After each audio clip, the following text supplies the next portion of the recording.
Hey, welcome to your new house here at 448 Athens Way. I'm going to walk you through a few things that I'd like to know about in terms of the irrigation setup and how some of that stuff works. Hopefully give you a little bit of a head start. First thing we'll do is come over here to the side of the house where the backflow preventer is and that kind of stuff. I'll walk you through what's going on there. So this is a little bit of a heavier duty backflow preventer that the guys at Ute Water wanted us to install because of the height above grade that the irrigation water actually sits and where it comes down. So this gets inspected every year. I've been using these guys, Dennis's Backflow. They've been fine for a number of years, handling the yearly inspection that has to be done and reported up to Ute Water. So you got fresh water coming in over here. That comes in from underneath the house, accessible in the crawl space.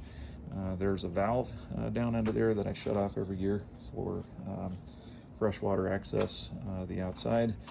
This line that comes down just below here, that supplies fresh water back around the side of the house to a couple of water spigots that are up on the pergola. The water supply that we use for the fountain, it's got a little float valve in it, and then fresh water supply up to the sink and water spigot up on the pergola deck and everything up above there. So I'll show you that stuff as we walk through it. This line coming in, really everything then on this side of the backflow preventer is irrigation water. Part of this runs into existing system, underground piping that came through, covered the front yard up there and the backyard and the whole system at one time. So we tie into that, as well as some new irrigation lines that come directly off of the upper plumbing up there that I'll show you here in a minute as well. Essentially, that whole system can be shut off right here, and the whole system is designed to run either fresh city water through, which is coming through the backflow preventer this way, and then power in, charging the entire system, or receive water from the little cistern and pump that's up top up there that we'll take a look at here in a minute. So depending on the time of the year or what's going on with the irrigation, you've got your options to run either way. Right now you see these valves are closed. Closed valves, I just keep them closed most of the time when I'm running irrigation water. Don't really need to. The backflow preventer keeps anything from running back through the system, but just as a matter of course, I close those guys off. And then this other valve that's down here will shut off all of the water, the fresh water coming out to the freshwater side of the system. It's not tied in with irrigation and everything. And so part of my annual maintenance is just to blow all of that stuff out, so that both the irrigation side and the freshwater side are all free of any major water buildup, and then turn it back on in the spring. So I'll walk you through the rest of where things sit. Actually, let's pop down here just so you see for sure where the one set of valves are. There's a little irrigation box right outside the gate here. That's got 3 valves in it. Only 2 of those now are actually in use. One for this front yard side. There's drip irrigators on the trees and the cactus and everything that's sitting out here. And then that still powers the backyard as well, is run through a set of valves that are in here and wired into the whole system up there, the control system, the beehive system that we'll look at here in a minute. Hey, one quick note on electrical system while we're here. This is something that I'd probably like to know as well. So the house was all wired up for like putting a hot tub or something back here with a 50 amp circuit run to the back of this distribution panel that's right here. I've ended up repurposing that. The whole system is really kind of at capacity in terms of the main electrical system, everything driven off of the solar power unit and inverter and everything that we have. There really isn't any additional capacity at all. So I ended up running a line back from here off of this 50 amp line with a separate breaker into the garage. There's one 50 amp circuit in there that I used for some light welding and other stuff. So that's sitting in there, and that is powered through this 50 amp breaker that's back here. And then there's two additional 20 amp breakers, GFCI breakers, that run through and power the shed and lights and outlet in there, and then up to the upper pergola that we'll go up and take a look at. There's a separate, one of these is for the pump itself, so that's on its own 20 amp circuit, and that's just a small 120 volt pump. And then the other one powers outlets and lights and the fan up there and that kind of stuff. So that's kind of what's going on with electrical from here. And that's all buried in conduit all the way up to the pergola there. So this is the first drop on the freshwater system that comes through. There's two little water spigots right up here that you can see. We use for watering the garden and whatnot out here if we need to. And then the little line with a float valve there for the fountain to keep that guy filled up. So on the irrigation side of things, that's really all run from up here in the pergola. We'll get down underneath here in just a minute, but I'll take you around back and we'll take a look at that system. And try to walk you through the parts and pieces of what we've set up here. So this line coming in over here, that's a 2-inch line. Coming off of the irrigation pipe that comes in through the HOA here. We're kind of the last couple of places on that line, all the way down from the ditch. Us and our neighbors right over here. He's got a big system, he's got a bigger yard, so big 1,000-gallon tank or so that he drives that out of. And then we've just got this guy running in that feeds our system here. You'll see that gate valve right under here. So I just changed some of that out this last year because that gate valve was having some issues, so cleaned all of that up, put a little bit of extra new pipe in there, so should be pretty good to go for a while. So when you need to clean this thing, I'll shut that guy off and then come over here and deal with a couple of filters coming in. So that's pretty dirty water. Basically just ditch water, a lot of silt in it. We've even gotten crawdads coming through, that kind of thing a couple times. But so I've done a little bit of pre-filtering just to try to cut that down. And I go through and clean these guys out every couple of weeks or so. You can just flush them out. Should do a quick flush right in here. That'll kind of get rid of the initial stuff that you have built up in there. But there's a coarse filter here and then a finer filter here. Down in the garden shed there was an extra filter for this guy when you need to swap that out. They'll last for a couple years as long as you get in and clean those. And this system does a fairly good job of cleaning out silt, but you'll still get quite a bit of silt coming through into the 250-gallon tank here. They'll have to get cleaned out every year, but I'll show you how I've set that up. The control for the whole system is this beehive unit right here.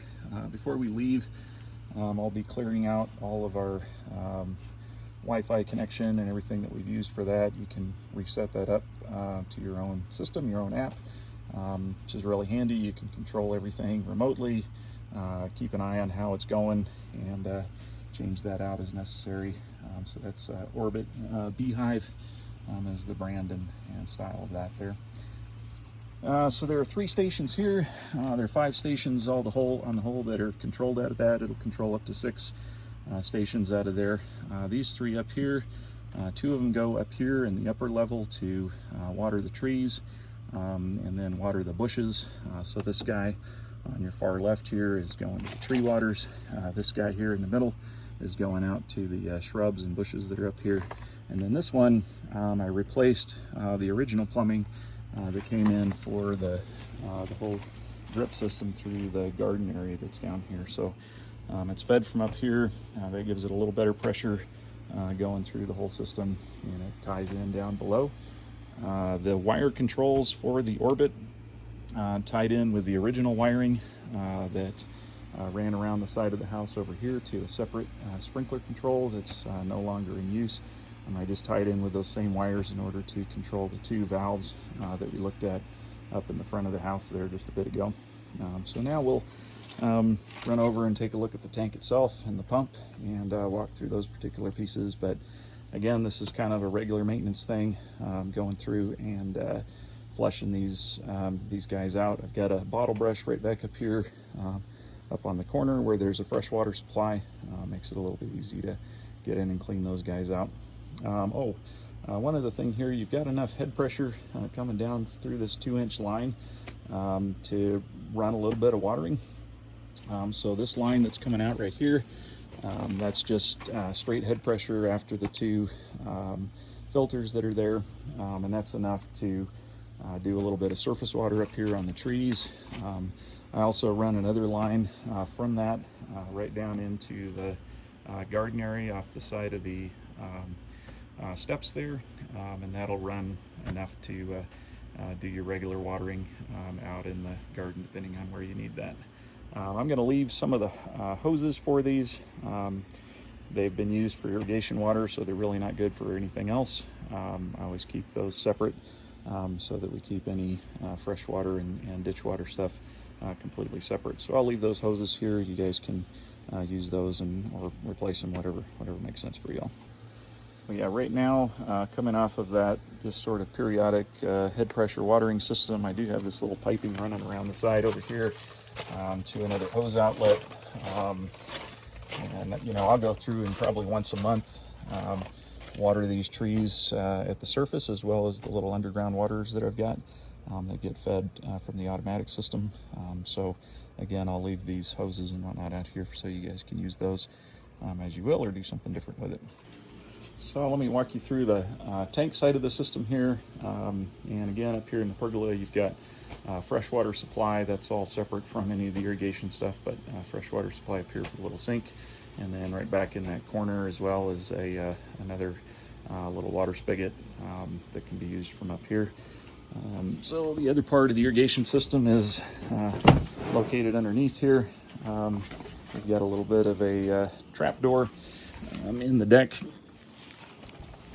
So picking that guy up, you've got about a 250 gallon tank here that's fed in after the filters.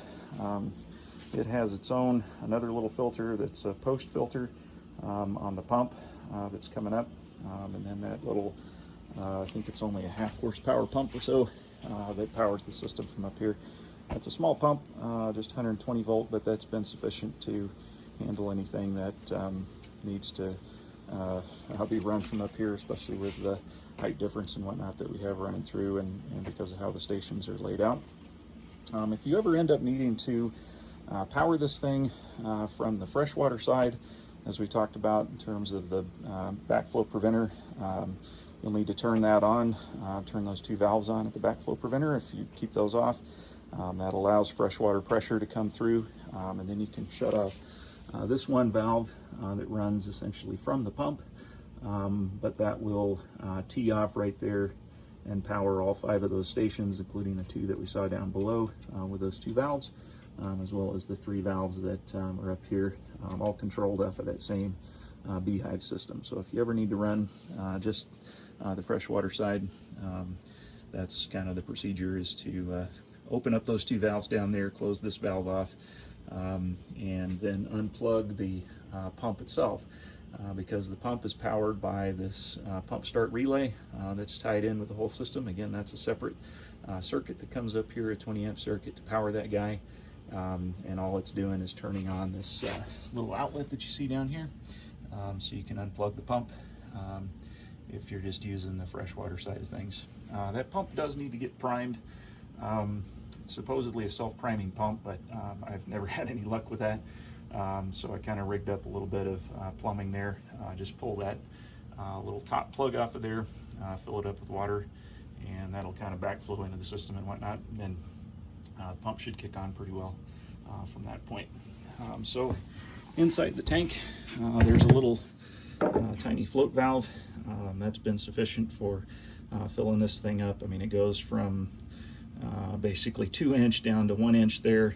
I've had all kinds of different float valves in here over time, but this simple thing has been the easiest.